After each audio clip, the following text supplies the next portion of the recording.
Hi everyone. I'm so incredibly excited to be here with the amazing Deepal. She's been an amazing healer for a very long time. She's got certifications in theta healing as well. She's an incredible spiritual teacher and she's a pharmacist who also worked for the NHS. So she's a real bridge between the world of science and the world of spirituality. She's also got an incredibly kind heart and she's such a hard worker. I've never seen somebody so kind but so determined to get to the root of most things.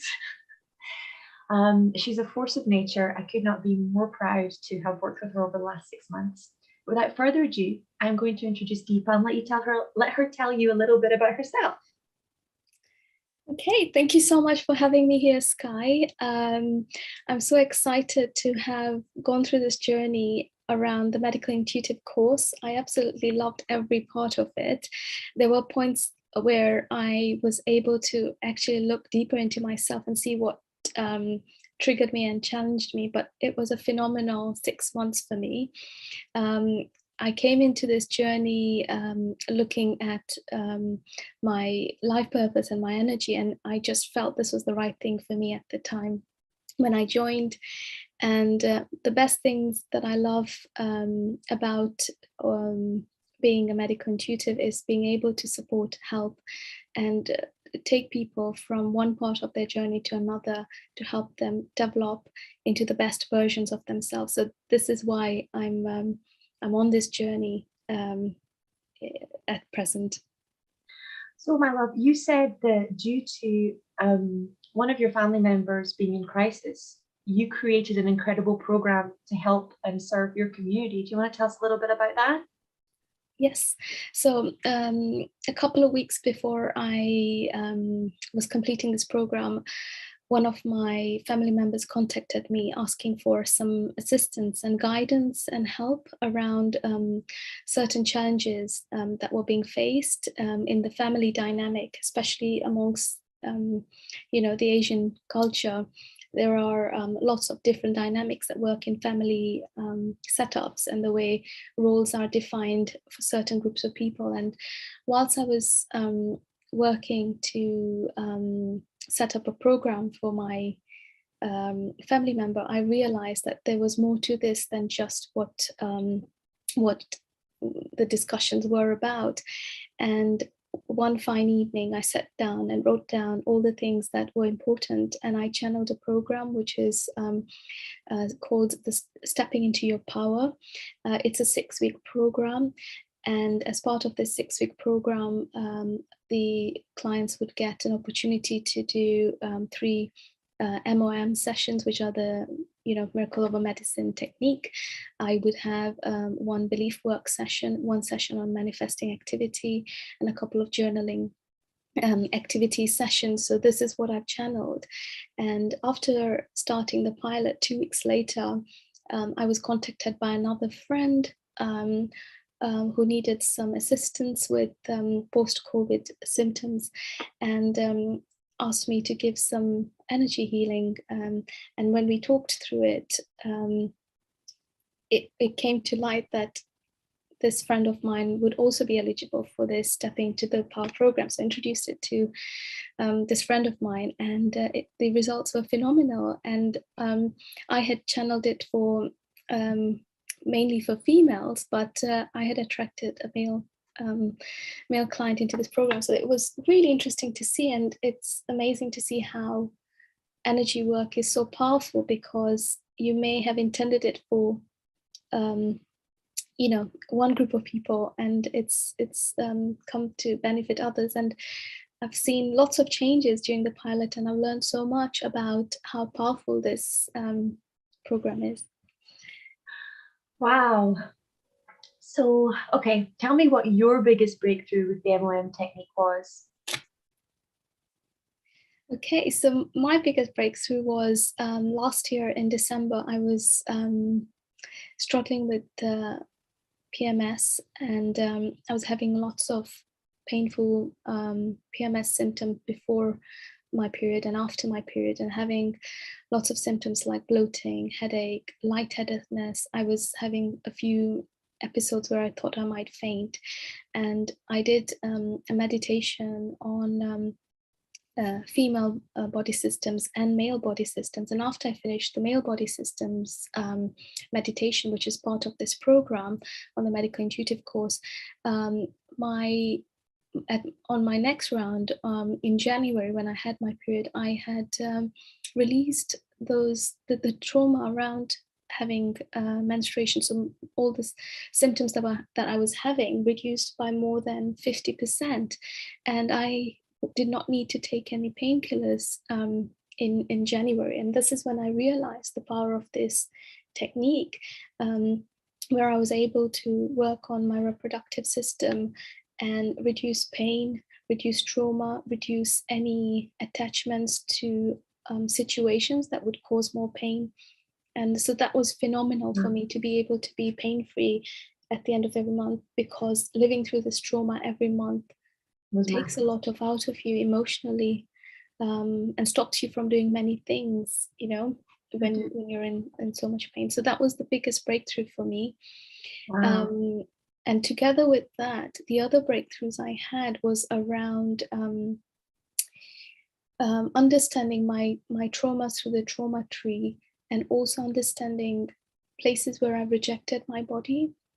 And when I did the activity around understanding the places I rejected my body or my health, I realized how much sabotage was involved and how much I was not focusing on my health and well-being and making the wrong choices. For example, you know, the food choices, having things that contain lots of sugars and, you know, fulfilling certain cravings, and then later on suffering with the adverse effects of, you know, too much sugar or, you know, too much spice. So it really helped me get clarity on what choices to make, and I've been able to make changes to my diet accordingly.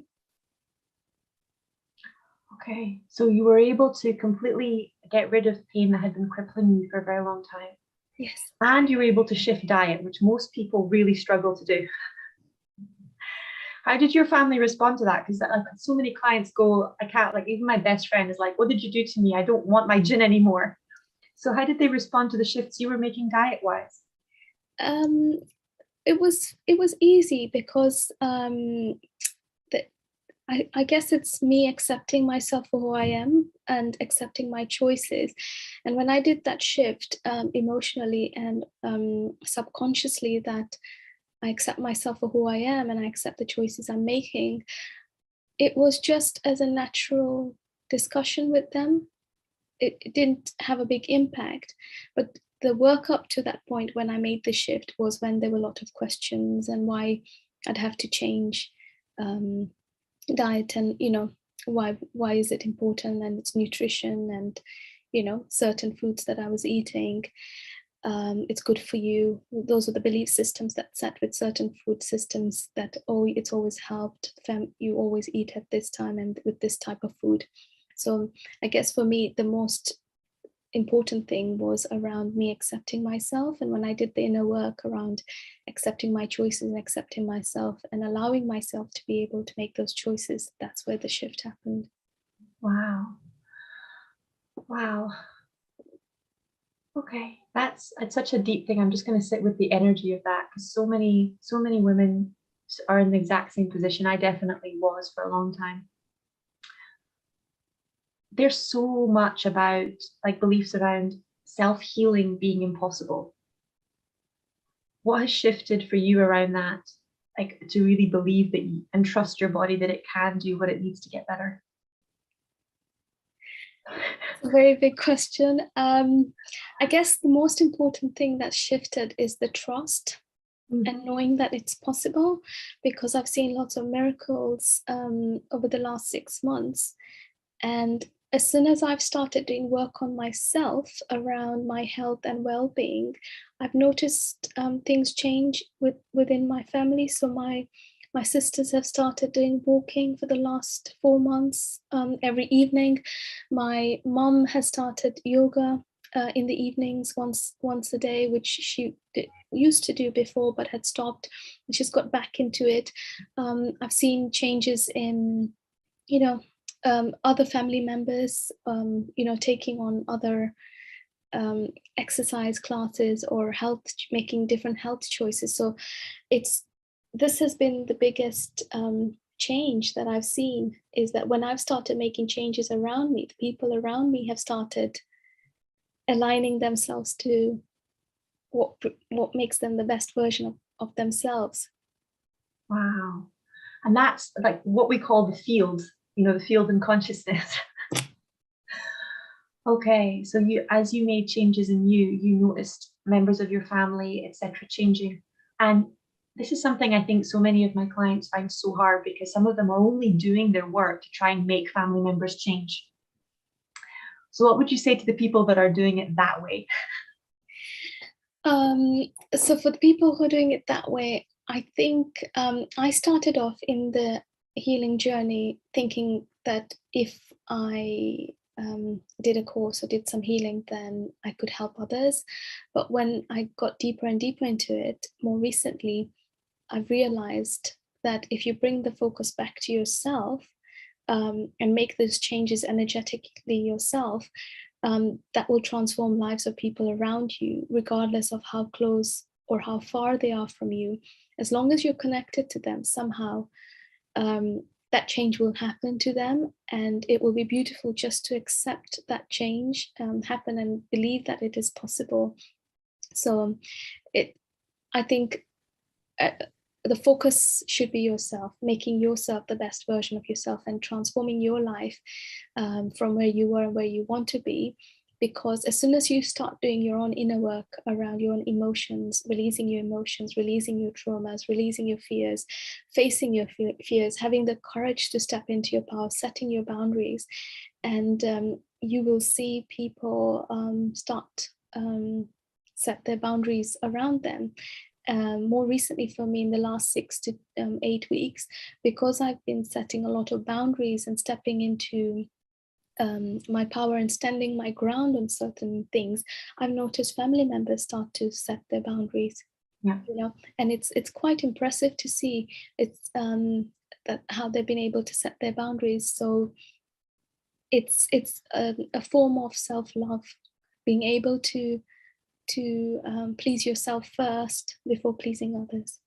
And I guess that was the biggest shift, and this is the biggest Wow. advice I have for anyone out there who's thinking or contemplating of doing this course or any type of energy healing modality, is that it's about self-love first.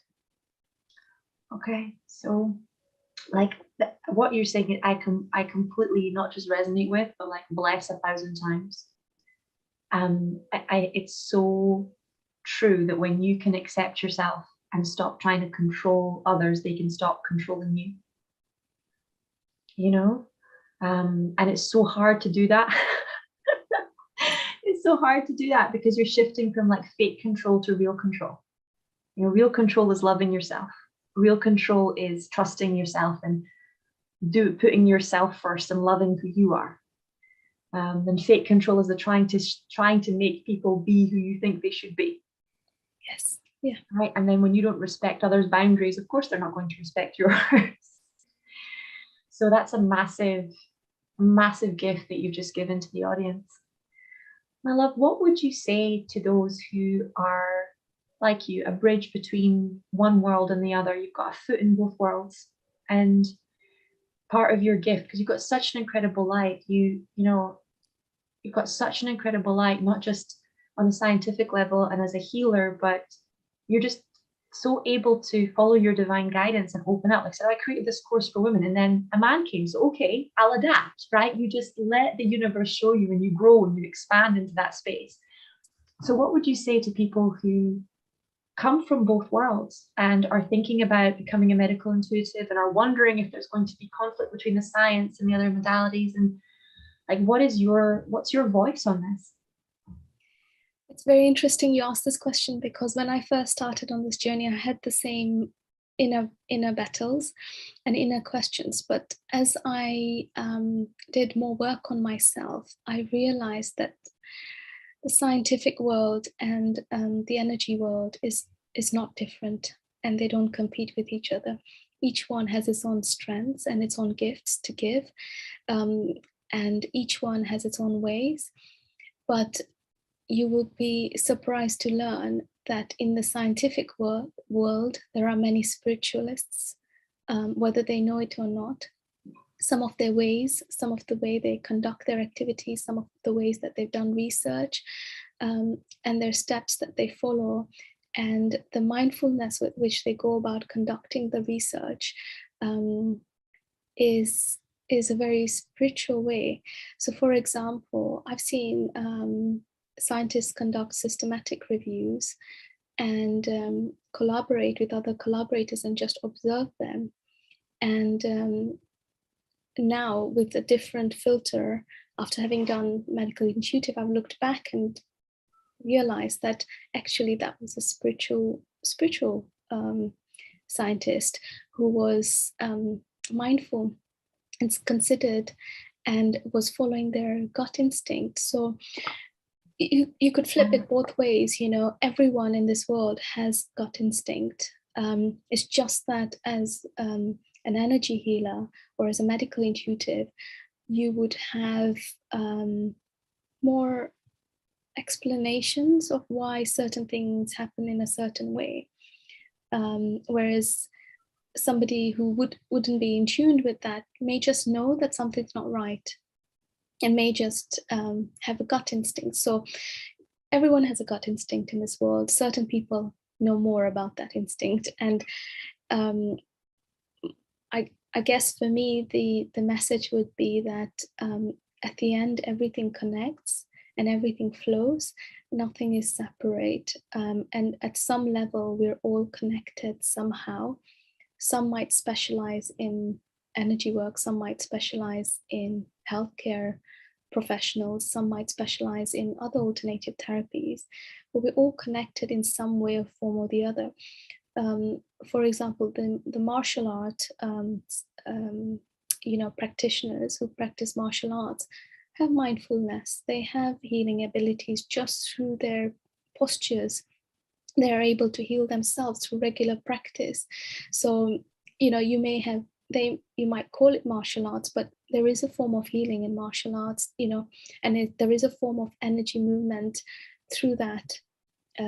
So in the same way, science has moved us ahead in time with a lot of things, but there are still places where bridges are being built and can be built, which I've seen across in other professions. So for example, in functional medicine, I've seen how bridges between science and holistic wellness and health and wellness has been built through nutrition. So in the medical intuitive field, it's through the meditation techniques that we conduct our work in. So yeah. I hear you.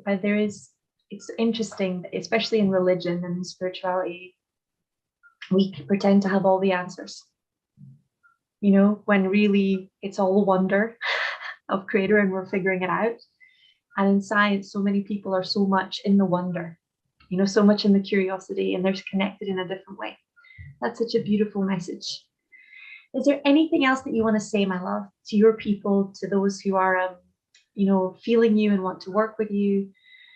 What is in your heart to give before we finish up this interview? Believe in yourself. Everything you do matters. Nothing is ever lost, no matter what happens or what's happening around you. Energy is very powerful, and whatever you give out, you'll be able to receive back. And there is always enough in this world for you to receive, because when it comes to energy, there is so much abundance, and you can tap into it anytime you like, however you like. And I'm happy to work with anyone who would like to connect with me. Please feel free to drop me a line or a DM, and yes, I'll get back to you, and I can tell you all about my new program as well. We're going to drop a link to Deepal's information inside the comments below.